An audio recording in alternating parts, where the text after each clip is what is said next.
Hello everyone, welcome to India buddy. आप सभी का स्वागत है आपके अपने चैनल इंडिया बडी में। स्टूडेंट्स, आज हम बात करने वाले हैं कि अगर आपने एमएसटी सीईटी का एग्जाम दिया है, पीसीएम या पीसीबी, तो आपका एग्जाम होने के बाद आप अपना परसेंटाइल कैलकुलेट कर सकते हैं कि कैसे आपका कितना आपको मार्क्स मिलने वाले हैं, कितने परसेंटाइल बनेंगे, और रिजल्ट आने के बाद आप इस चीज को मैच कर सकते हैं। ये लगभग सेम आएगा।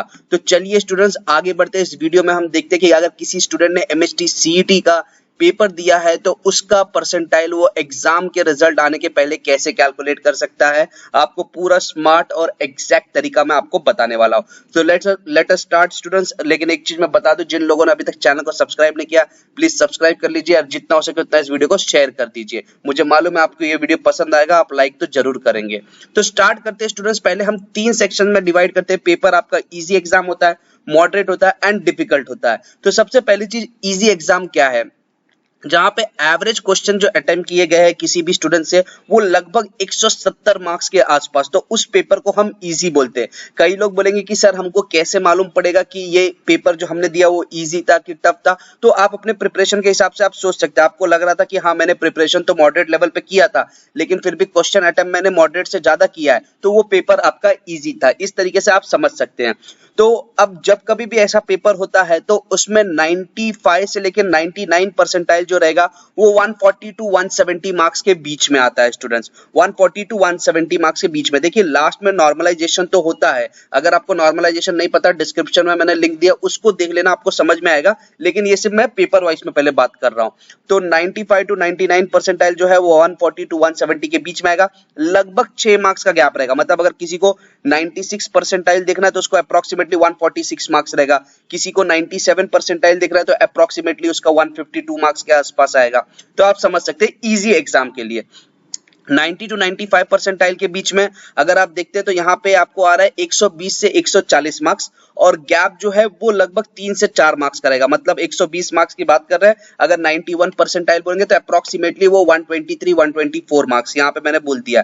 तो आप इसके हिसाब से भी कैलकुलेट कर सकते हैं। अगर कोई स्टूडेंट है जिसको लग रहा है कि उसने 130 तक का उसको करेक्ट मार्क्स मिल सकते हैं, तो वो अपने आप को कैलकुलेट कर सकता है कि 3 से 4 मार्क्स का गैप है, तो उसकी जो परसेंटाइल रहेगी वो अराउंड 92.5 के आसपास आएगी, क्योंकि वो 3 से ऐड कर सकता है।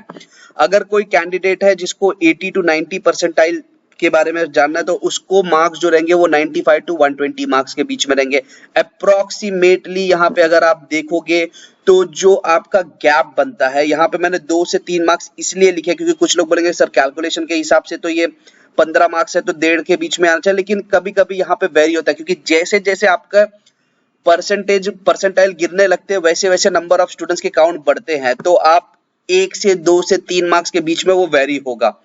70 टू 80 परसेंटाइल के बीच में आपको 80 टू 95 मार्क्स के बीच में होता है। 1 टू 2 मार्क्स का गैप है। मतलब अगर किसी को 75 परसेंटाइल रहेगा तो उसका जो अप्रोक्सीमेट जो स्कोर रहेगा वो 5 नंबर आप आगे जोड़ लीजिए, 5 से 6 नंबर, तो मतलब अप्रोक्सीमेटली उसका जो मार्क्स रहेगा वो 85 टू 87 के बीच में रहेगा। सिमिलरली 60 टू 70 परसेंटाइल वाले स्टूडेंट जो रहेंगे वो 70 टू 80 मार्क्स के बीच में रहेंगे, एंड बिलो 60 परसेंटाइल जो रहेंगे उनका 70 के नीचे मार्क्स होना चाहिए और 1 मार्क्स का गैप। अब इसके बाद अगर आप बोलोगे मेरे को 55 परसेंटाइल मिलने के चांसेस है, तो कितना होगा? तो आप सीधा समझ लीजिए, 1 मार्क्स कम कर लीजिए, अप्रोक्सीमेटली आपको 65 मार्क्स के आसपास मिलेगा। सो इस चीज को आप समझ के चलिए कि ये था पूरा एग्जाम, जो इजी एग्जाम जिनको बोलते हैं उसके हिसाब से। तो आपको एक आइडिया ये लग गया है। फिर अब बात करेंगे मॉडरेट। तो मॉडरेट क्या होते हैं कि जहां पे एवरेज क्वेश्चन जो अटेम्प्ट किए जाते हैं वो लगभग 140 मार्क्स के आसपास अटेम्प्ट किए जाते हैं। देखिए, उसके बाद तुक्का मारा जाता है, लेकिन एवरेजली कितने आपको आ रहे हैं तो उसके हिसाब से हम बात करते हैं। तो 140 तक लोग अटेम्प्ट कर पाते हैं।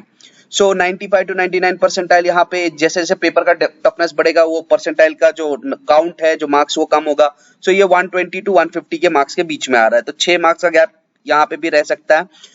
क्योंकि अगर आपको 96 परसेंटाइल देखना है तो अप्रोक्सीमेटली 126 मार्क्स रहेगा, 97 परसेंटाइल अप्रोक्सीमेटली 132 मार्क्स। तो ये 120 में आप 6 जोड़ते जाएंगे, आपका परसेंटाइल वैसे आप एक एक बढ़ाते सकते हैं। 90 टू 95 परसेंटाइल के लिए आपका जो स्कोर होगा वो 100 टू 120 के बीच में होगा, 2 से 3 मार्क्स का गैप रहेगा। 80 टू 95 परसेंटाइल के बीच में आपका 85 टू 100 के बीच में मार्क्स होने चाहिए, 1 से 2 मार्क्स का परसेंटाइल रहेगा। जिन स्टूडेंट को 70 टू 85 के बीच में मार्क्स आ रहे हैं उनकी परसेंटाइल जो रहेंगे वो 70 टू 80 के बीच में रहेगी। जिनको 55 टू 70 मार्क्स आ रहे हैं उनकी परसेंटाइल 60 टू 70 के बीच में रहेगा, और जिनको 55 के नीचे आ रहे हैं उनको 60 परसेंटाइल के नीचे स्कोर रहेगा। सो ये चीज आपको समझ में आ रही है स्टूडेंट्स, तो आप इससे कैलकुलेट कर सकते हैं। अभी कोई स्टूडेंट, जैसे ये देखिए मैंने बोला 55 टू 70, अभी कोई स्टूडेंट बोले कि सर मुझे लगभग 65 मार्क्स मिल रहे हैं, तो मेरे परसेंटाइल कितने रहेंगे? तो आपको एक चीज समझना है, 65 मार्क्स मतलब लगभग आप मान के चलिए, मैंने बोला 1 से 2 मार्क्स के बीच में एक परसेंटाइल बनेगा। सो आपका 70 जो है वो 70 परसेंटाइल तक जा रहा है, तो 65 मार्क्स अप्रोक्सीमेटली आपको जो स्कोर रहेगा वो अराउंड 67 के आसपास आपको परसेंटाइल देगा। तो आप इससे कैलकुलेट कर सकते हैं। अब इंपॉर्टेंट चीज है कि डिफिकल्ट एग्जाम्स बहुत होते हैं, तो उसका क्या होगा? तो एवरेज क्वेश्चन अटेम्प्ट जिसमें 120 मार्क्स का है उसको हम डिफिकल्ट बोलते हैं। सो 95 टू 99 परसेंटाइल के लिए आपको 110 से लेके 150 का स्कोर लेके आना। 8 मार्क्स का गैप होता है यहाँ पे लगभग। स्टूडेंट्स यहाँ पे गैप बढ़ जाएगा, क्योंकि जो डिफिकल्ट एग्जाम होता है उसमें जो टॉपर लिस्ट होता है वो तो बराबर चलते, लेकिन नीचे फिर मार्क्स बहुत कम होने लगते हैं। तो इस चीज को याद रखिए कि टॉपर में ज्यादा चेंजेस नहीं आते हैं। 90 टू 95 परसेंटाइल के बीच का जो गैप है वो जो 90 टू 95 परसेंटाइल लाना है तो आपको 95 से 110 के बीच में मार्क्स आना चाहिए। 80 टू 90 परसेंटाइल अगर आपको लाना है तो 80 टू 95 मार्क्स आपका स्कोर होना चाहिए। अगर किसी स्टूडेंट ने 65 टू 80 के बीच में स्कोर किया है तो उसका परसेंटाइल 70 टू 80 रहेगा इन डिफिकल्ट एग्जाम। कोई स्टूडेंट अगर 50 से 65 के बीच में स्कोर कर रहा है तो उसका जो डिफिकल्टी लेवल रहेगा वो 60 टू 70, उसका जो परसेंटाइल रहेगा वो 60 टू 70 परसेंटाइल रहेगा, एंड बिलो 50 मार्क्स जो रहेगा वो 60 परसेंटाइल के हिसाब से। अगर कई स्टूडेंट्स ऐसे कि जिनको अभी भी नहीं समझ में आ रहा कि हमारा शिफ्ट डिफिकल्ट है कि नहीं, तो आप कमेंट कर दीजिए, आपको बाकी सारे स्टूडेंट्स बता देंगे कि आपका जो शिफ्ट था वो डिफिकल्ट था कि नहीं, उसके बेस पे आप इसको कैलकुलेट कर सकते हैं। तो स्टूडेंट्स प्लीज इसको शेयर कर दीजिए, इसी के बेस पे जैसे आपका फाइनल रिजल्ट आएगा आप इसको कंपेयर कर सकते हैं। चैनल को सब्सक्राइब कीजिए, वीडियो को शेयर कीजिए, and thank you very much for watching India buddy. जय हिंद।